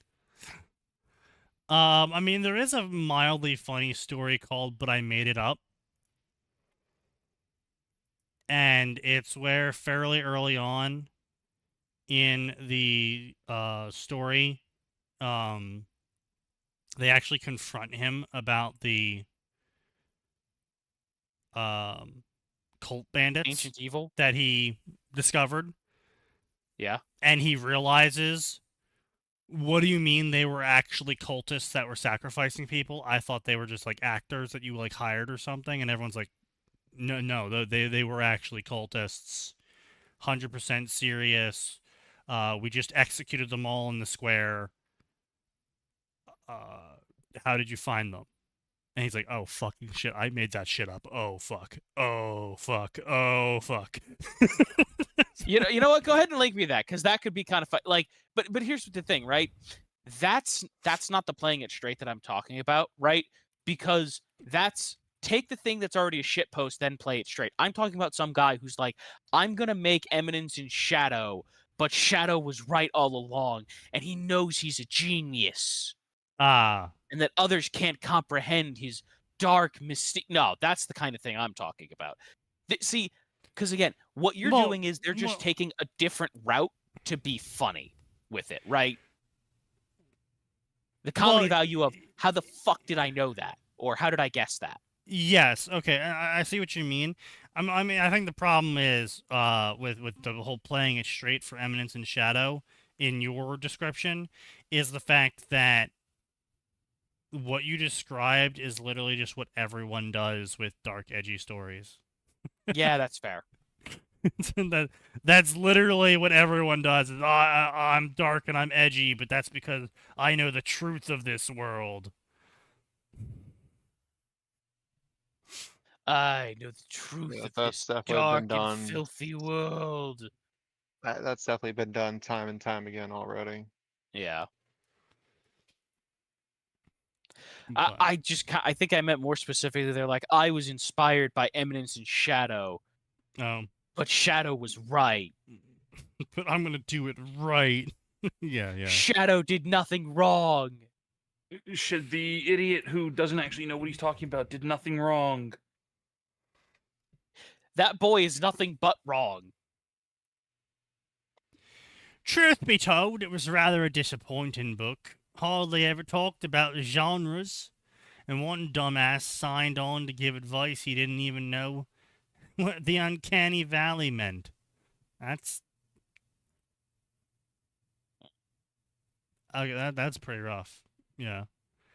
That being said, I did have some good advice in there, and a piece of it was to go blind with writing. What did he mean by this? Yeah, I'm really confused what you meant by this, Other. Personally, I think planning out a story works the best for me, but I want to give writing by the seat of my pants a try just to see if I can hack it. No, I think if I had to give genuine positive advice on that sort of framework, it's everyone's going to write differently to different degrees with different styles. Some people write really well when everything is neatly outlined. Some people write well when they have no idea they have no idea what's going to happen next. It's completely on you. Give each way a try. Give a solid try. Don't give a good old college try, you know. Don't just give a chapter and be like, I hate this, and then not do it. Because maybe you're just retarded and you just have to let it go first. But the build off of that, the positive advice I give off that,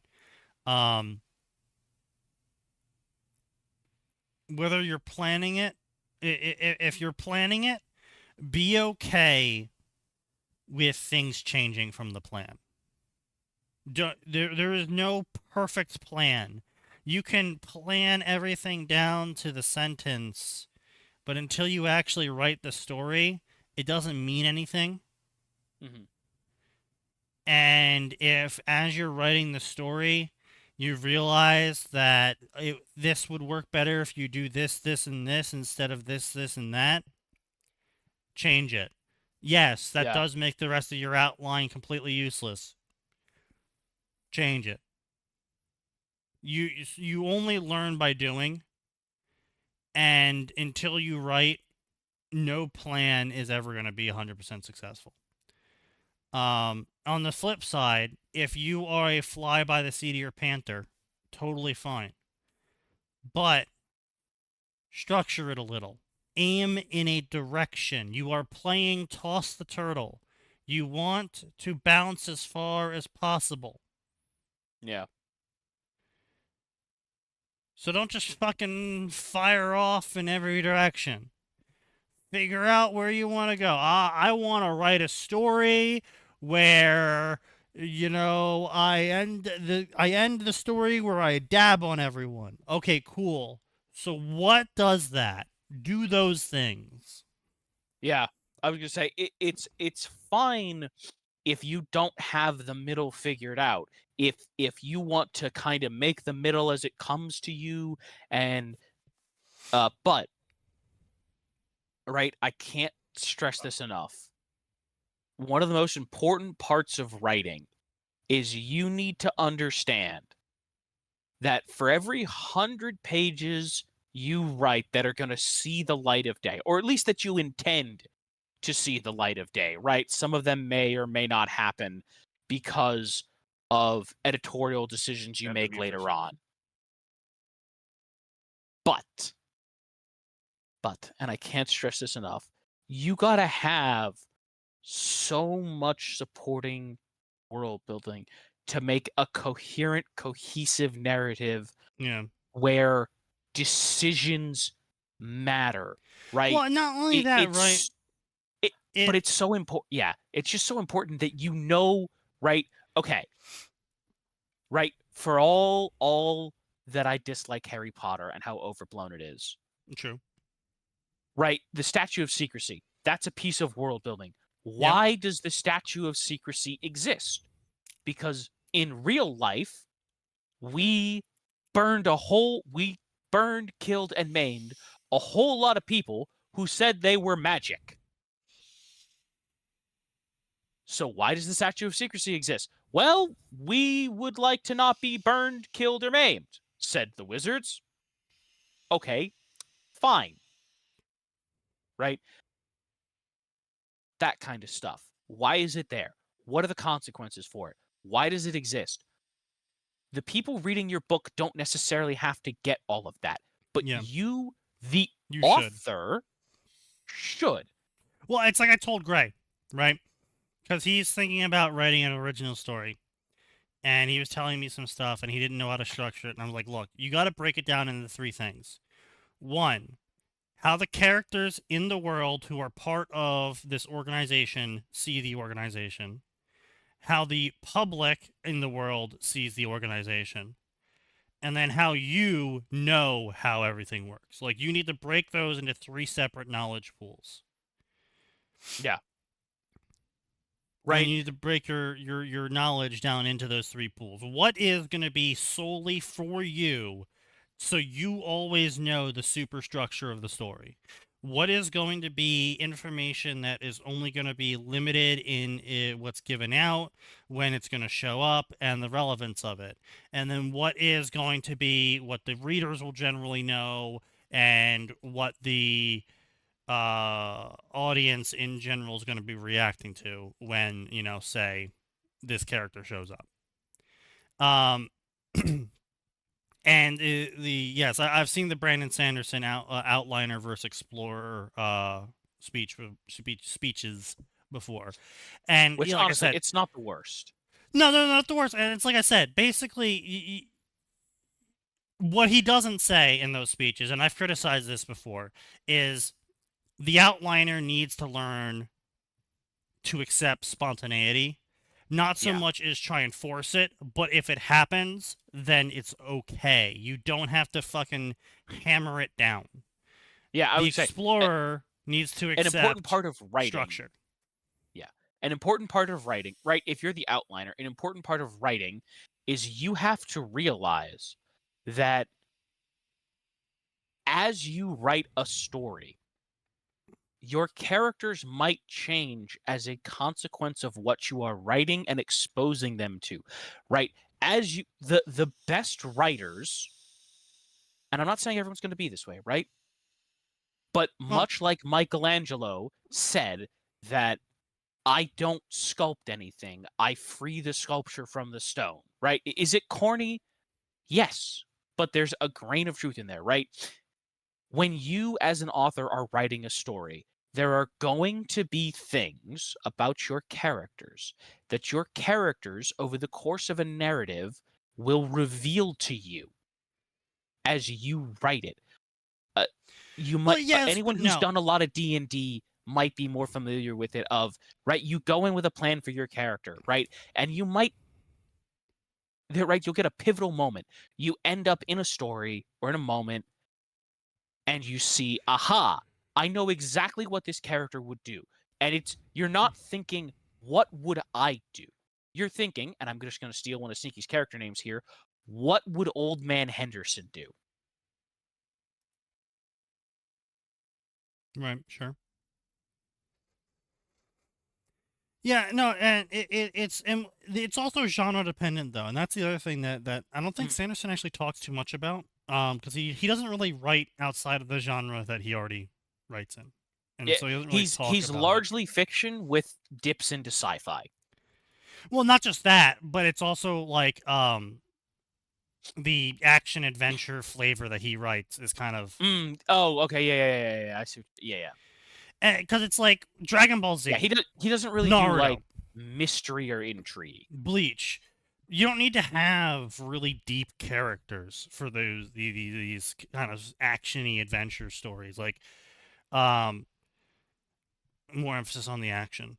But you don't really need to have a deep character for Call of Duty, for Battlefield, for a story about action and fighting and monsters are coming in and we're shooting the monsters. So you don't need the backstory on the Marine shooting the monsters to be some 30-page monstrosity that talks about his childhood trauma and his problems with his father as he was growing up and his estrangement from his sister when he went to Marine school. Like, you don't need all of that. And honestly, depending on the genre you're writing for, it's actually too much. Yeah. People don't want highly complex characters to be introduced left and right when their only purpose is to show up, fight some monster, die halfway through, and be there to show the hero that the thing they're fighting is a threat. Like, you don't need a nuanced character for that. And I think that's where a lot of things fail these days. Is everyone's trying to make all of these nuanced characters fucking everywhere. Right. And they don't know the you meaning know of what? nuance, first off. Well, but they don't. I think they're a also great not example, ready for the section. Yeah. I think you're a good example of a character that grew. Fucking Master Chief. Sure. Master Chief in Halo 1 is not the Master Chief we get in Halo 3. And look, I know some people don't like it, but in Halo 4, right? Like, I'm not talking about any of the other Halos, right? But the Chief that you get in Halo 1 is different from the Chief that you get in Halo 3, right? Sure. Because as they made more of those Halo games, Chief, Cortana, the Arbiter, even Guilty Spark evolved as characters. Sure, yeah. Well, I mean, it's also because the Halo writers realized a key part in that certain genres have a lifetime to them. Gritty action McHero does actually need to start getting nuanced into the 6 hour he's on screen. Yeah. If he's on screen for 2 hours, then, gritty McAction hero, it's fine for him not to be too nuanced. He's a rough guy who had a rough past, and now he's gonna put things right. It's like, all right, yeah, sure, let's do a 2-hour movie, boom, done. But if you're gonna try and make gritty McAction hero 2 and 3 and 4 and 5, He's actually got to have some more depth to him because, well, Shooty McShooting only works so long before it kind of gets boring, and you're like, oh wow, he's gonna show up to the place and shoot everyone. Hey, Sneaky. Not that I don't agree, but why are we shitting on Lethal Weapon? True. And there's an old fucking movie for people. Just remember, if you want to piss lightning, you gotta fuck the storm. Listen, all jokes aside, Lethal Weapon 1, actually a pretty decent movie. Skip all the rest. Just do yourself a favor. Yeah. But, you know, then there's, like, you know, mystery stories, right? Mystery stories. It's okay for a character to not be nuanced in a mystery story in their opener. But throughout the entire 2 hours of the story, the character should get progressively more nuanced. And have history affect them, and what they've done affect them, and you know, their relationships are affecting them, and that's kind of the point of a mystery, is you put the pieces together. And to put the pieces together is you need to have the pieces in the first place. So you can't have a shallow character in a mystery story who's, you know, going to be on screen for a long period of time. If you want to have a shallow character show up and they're just the fucking butler, and what's their job? They're the butler. They did butler things. They're not really important to the story at all. You don't need a nuanced character for that. But if they're going to be on screen the whole fucking 2 hours of a mystery, they gotta have something going on for them to keep people interested, because that's the point of a fucking mystery. Yeah. Amazon, an amazing take from Atin, to be honest. The ratio of world building and exploration, 100% agree, true. And then that's what I'm saying, like, now Naruto doesn't need to have extreme levels of world building. Naruto can just introduce nations as you need new villains to fight. Totally fine, because Naruto is just a fucking action story. And sure, Naruto does gain a little bit more depth over time as things occur. A little bit, fucking smidge. But it does happen. We go from a thimble to a second thimble. A larger thimble. But it still does happen. But it's not a story that needs a nuanced main character. Oh yeah, this guy, what's his motivations? He wants to help people. Okay, cool, great, fantastic, moving on. Naruto is a vehicle for the next big animation orgy. Like, Yeah, it's just a shame that the side characters had actual development, like it was a proper true. story. The fact that Rock Lee, Neji Hyuga, and Hinata Hyuga all had amazing development Yeah. on the side is kind of an embarrassment.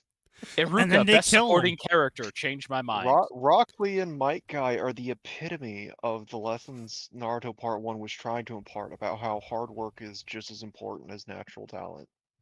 True. It's all about knowing your audience. Well, yeah, sure, but knowing your audience is literally the same thing as knowing your genre, right? Like, even the most, like, I mean, Marvel's a great example of this, right? Even the most fervent Cape slop enjoyer isn't going to Marvel movies anymore. Yeah. They have been burned out. Even the most fanatical fans aren't going anymore because it's boring now, because they've done the exact same thing 74 times. You know, so there is a time of life, and yes, serious fans will extend that time of life of a certain character and their traits. But there is a time of life. I mean, it would be for the same thing for Halo games. You can only have Master Chief be the main character of Halo for so long. It's why people fucking lost their shit over ODST. Well, part of the reason why people lost their shit over ODST. But it was why people lost their shit over ODST. It's because, oh my god, it's a Halo game where Master Chief isn't in the story. Well, it's not just Master Chief. It's not just Master Chief, right? ODST is a masterclass in so many different aspects of design. Yeah. Right. It's a huge part of what makes ODST so fantastic is because ODST stands in a very stark, deliberate, and moody neon lit contrast to every other Halo game, right? And you can hear it when you go listen to those dev diary, right? Yeah. If you Right. just listen to the dev diaries by fucking Oh, the dev the diaries music are creator, especially Marty O'Donnell, just hearing how he wrote a lot of the music is just the music is fantastic, but I'm not even talking about Marty, which don't get me wrong. Marty Marty is no, I was the saying- god of music Marty- because you can actively understand the exact thing that's about to be heard by 3 notes. Yes. I was gonna say Marty, that too, listen, and also Marty does a lot of fucking work, but it's not even what I'm talking about, right? Like when you talk about why is your jump shorter in ODST?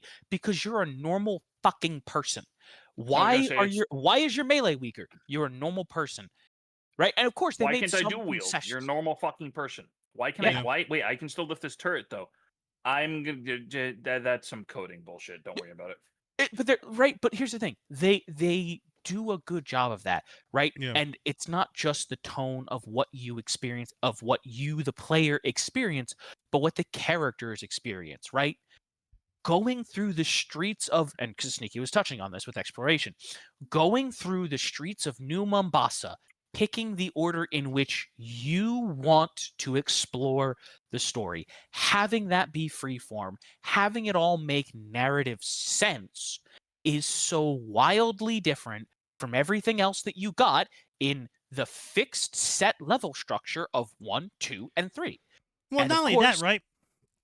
It was Halo 1, 2, and 3 were a hero story of you being the big goddamn hero, destroying everything in your path. Because, I mean, even if you were good, because it's supposed to be played on heroic, not legendary, canonically.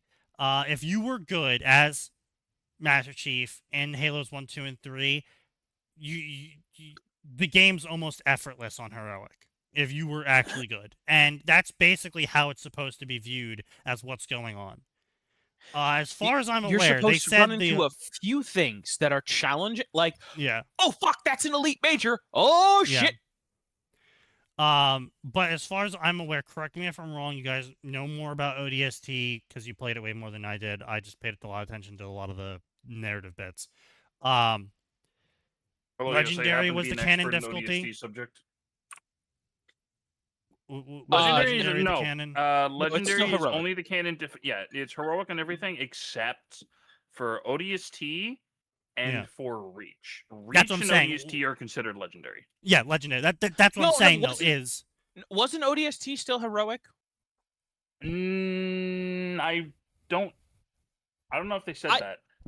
I thought it was because remember they explicitly and deliberately nerfed you quite a bit to make you fit a vibe. I feel like ODST could definitely be either way. Reach was definitely considered legendary. Yeah. Well, Well, Reach yeah, was specifically supposed to be legendary because they're like, no, we want this shit to suck for you. That's the narrative. It sucks and you're gonna lose. Like this is going to suck for you on multiple levels. okay. So they do say it is heroic, but even with heroic, you get brutalized in ODST. Well, yeah, but again, that's because of the like I said, they explicitly and deliberately did many things to nerf the player character. Right. I know while but changing- that's my point Yeah. though. Is that it in 1, 2, and 3, it's you're the big damn hero. You're blazing through the enemy. You're winning everything. Even when you have a setback, it's not actually a setback. You still find a solution because you're the big goddamn hero. In ODST, people die. You fail, and in the end, it didn't matter. Yeah. Well, and, Well, no, again, it did matter. the whole goal of ODS, it does matter. He's right. You do in fact you don't save the immediate day, but in some ways the ODST squad is Wasn't even New Mombasa more. glassed? Well, it was glass before you even got there. Yeah, no, New Mombasa was in the process of being glassed, but you're never setting out to stop the glassing of New Mombasa. You're just trying to find your squad and get out alive. Right. And Okay. in the process of doing so, you find a Covenant engineer, which, if you've been listening to the audio logs, which I do want to be clear, are actually an integral part of the story. Like, they are something that you are explicitly supposed to look for and find, which is why they don't make them particularly taxing to locate, and Yeah. they go out of their way to have the superintendent tell you about them with flashing lights and this Yeah. way and literally shitting money at you. Yes. Warning, danger, warning, friend. Oh my god, that's just another thing that's so fucking good with the superintendent. Reminder, is such a crime fun does thing. not pay. Everything with the superintendent is so well done for just adding little shit to the narrative. But anyway, right? The worst part about ODST, though, I will say, Right, is that but it does not feel like it's the same game in co-op, unfortunately. true. Yeah. But my point more is that you're not moving some complex grand narrative in ODST. You're Yeah. just No, of trying to course not. survive, and you're trying to survive, and in the accidentally process, you across. accidentally save Yeah. the day because you Like- find an engineer. Right, but you're not actively. It's not like mission, kill all Covenant. Right, Yeah, I was you know, gonna- yeah, it was mission, like, it's extract actually extreme actively- important intel. Is actively detrimental for you to go after the Covenant sometimes. Yeah, that's my point. It's a I would agree. completely different story. It's a completely different structure. It's completely different. It's supposed to be completely different in almost every way from the Master Chief storyline, because it's a juxtaposition of, and this is what a normal person feels like in Halo. Right? They do a really nice job of making that a very stark and apparent difference. And again, like Sneaky and Ricky said, a huge fucking part of that is the fantastic fucking work of Marty O'Donnell. I'm just gonna go ahead and link Rain for Yeah, anyone true. who hasn't listened to Rain. But, I mean, obviously, of course, because it's so different from the linear narrative action hero story, you have to pull up the slack by doing things like having the superintendent be this environmental companion for you. Again, there's, like I said, there's so many things in ODST that are a masterclass in guiding the player. ODST has a button to tell you where to go next, right? At any point in the game, you can press, I think is it down on the D-pad I think so, to get a little HUD marker? Yeah. Most people read that tutorial message and then forget all about it because you don't need it. Because you have the superintendent there the entire time as an invisible but omnipresent piece of yellow paint. True. Right? Make a U-turn. Warning. Right? Warning. Heavy traffic ahead. Like, that, everything that Warning, happens medical with the supplies inside. Yeah, but Yeah, it's everything just, with the superintendent. you have to know your audience. You have to know the genre you're writing for. You have to know the flavor you're writing for. You have to know how long your characters are going to be on screen. You can get away with a lot. Like I've always said with Ruby, Rule of Cool Ruby worked fine. Just why does this happen? Oh, because it's really fucking cool, right? It's like, yeah, maybe, yeah, that's fair, good, sure. But then when you want to start getting deep and you want to start getting nuanced and you want to start getting, introspective and you want to start getting, more than surface level, you can't keep using Rule of Cool. You now actually have to have a structure, because if you don't have a structure, you're just going to look like a fucking moron. Oh, didn't you say this thing earlier about all that? Yeah, but I mean, yeah, but that kind of ruins this changed that. moment the characters are having, so we changed that. And then we're going to change it again soon because it's not going to work as a narrative in our story. So it's really only for this moment that it's going to be relevant, but then it's going to be different again because later on it's going to be hard to keep writing that. Like the whole fucking Tumblr post of Ruby character creation is easy. Pick a personality trait, pick a weapon, add a gun to it, and then pick a color for a name. It's like, yeah, it was that easy back in the day. And then they tried to get super deep about it, and now those rules make it harder to create new characters. And when you make it harder to create new characters, you get really stupid fucking characters that don't make any sense anymore. Like a character that's obsessed with being the best, fucking betraying their whole team. You know, a character whose whole semblance is about loyalty, betraying their team. It's like, huh? Listen, we don't talk about what happened in First Blood, okay? That book didn't happen. True. We don't talk But- about it. Exactly. You see my point though with this is it's just like if you say semblances are supposed to be a representation of someone's soul, and then you make someone's semblance, you know, I get punched, and then when I get hurt, I hurt people more. It's fine if you don't want to go too deep in that. Until you start getting deep. And now you have this in front of you. And you kind of have to deal with it. It's now the pink elephant in the room. You kind of have to address it, because if you don't address it, you look like a fucking moron for having a pink elephant in your room. Yeah.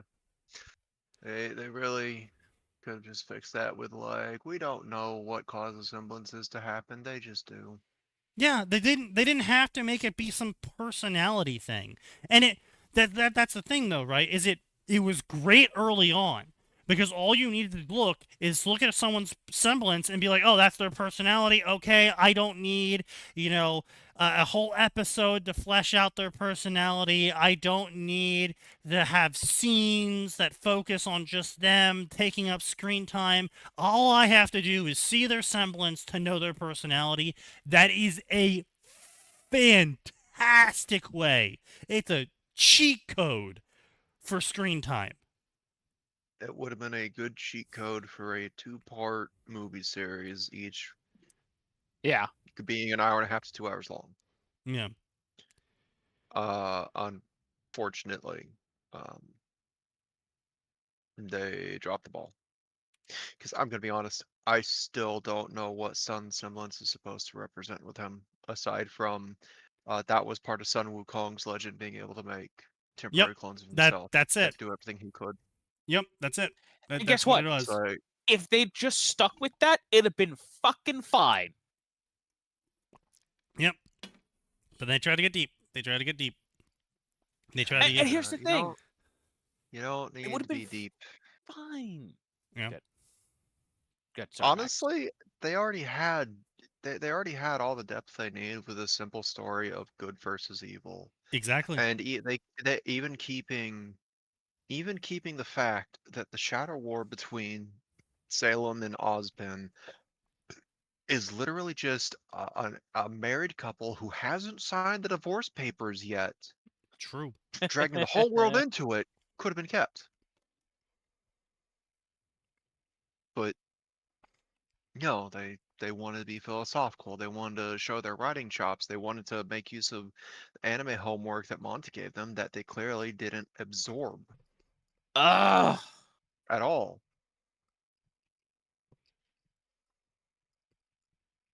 Yeah, well, I mean, it's like I said at the start of this whole thing.